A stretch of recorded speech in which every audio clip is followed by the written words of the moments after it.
One thing we always think about is oftentimes when you're so focused on your own business is you may become a bit trapped in your own tunnel vision, Sure. that you're just thinking about how my business operates and are we making the right decisions. But I always think it's refreshing to hear, from the investor side and the advisor side, what do you think is really helpful advice for a new entrepreneur or someone who has, a small business that's expanding, be it looking for capital for the first time or maybe just trying to survive, some of the current market headwinds. What would you suggest?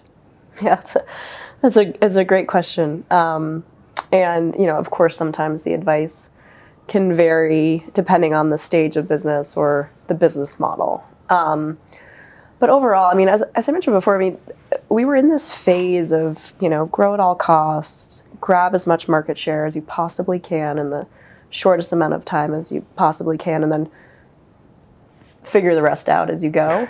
And I think, as I talk about, as I speak with entrepreneurs today, especially that are focused on, let's just say market by market expansion, right? Say they start in, one state and then plan to expand into other states from a coverage perspective.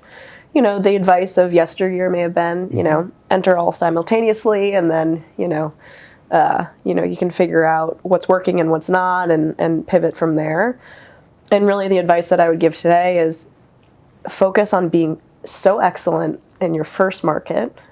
And then, once you feel as though you're demonstrating that product market fit, think about, expansion in a reasonable way, because that's what you're going to get credit for today. You're going to get credit for demonstrating product market fit and a repeatable business model and a repeatable strategy at an earlier stage than you would have, kind of been held to a couple years ago. And I'm not saying that that's fair, because it's not, but that's just the reality of the situation. And making sure that you have the team in place that really complements, who you are as an entrepreneur.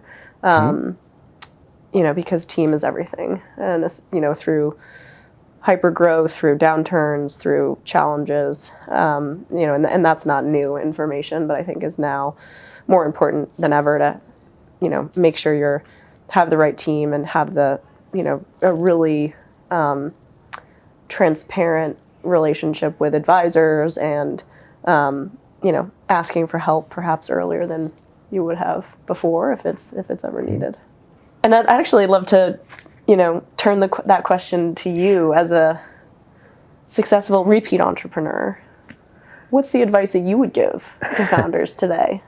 Well, I think you learn quite a bit over 23 years and counting. I always say, I call it bumping into the furniture in the middle of the night and remembering where the coffee table is, and you don't want to hit it again.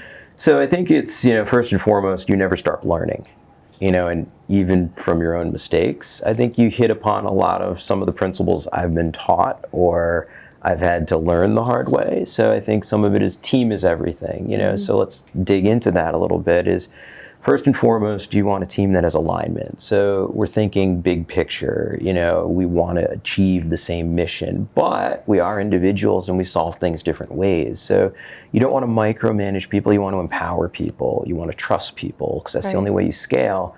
But also, you want to hire your complements. You want to hire effectively, you're interviewing your weaknesses. Right. Like, hey, be honest with yourself. What are your weaknesses, and who do you need to hire to shore those up? Because everyone has them, and it's important to look at. But I think the other thing that you said that really stuck with me was demonstrate core competency in the market you start in. And for us, that was commercial, self-insured business. Do that at the highest level. Right. Start with 500 life cases and move to 1,000 and 2,000 and 4 and 8 and 16 and 32. And one day you'll wake up and be in a great position where you could service pretty much any size payer in the country, but you couldn't have done it unless you demonstrated that excellence and you build that trust score, as I call it. You know, no one's going to say, hey, go service this 100,000 life group tomorrow, because the first question is going to naturally be, what other 100,000 life group do you have? Right.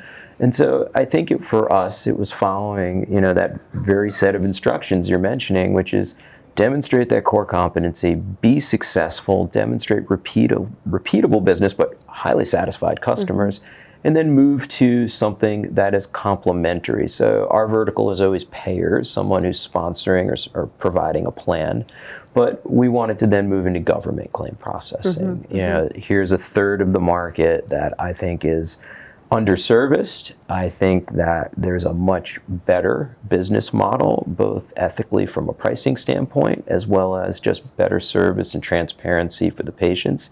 And so for us, it was take everything we learned in commercial and let's apply it to government and provide a better service offering.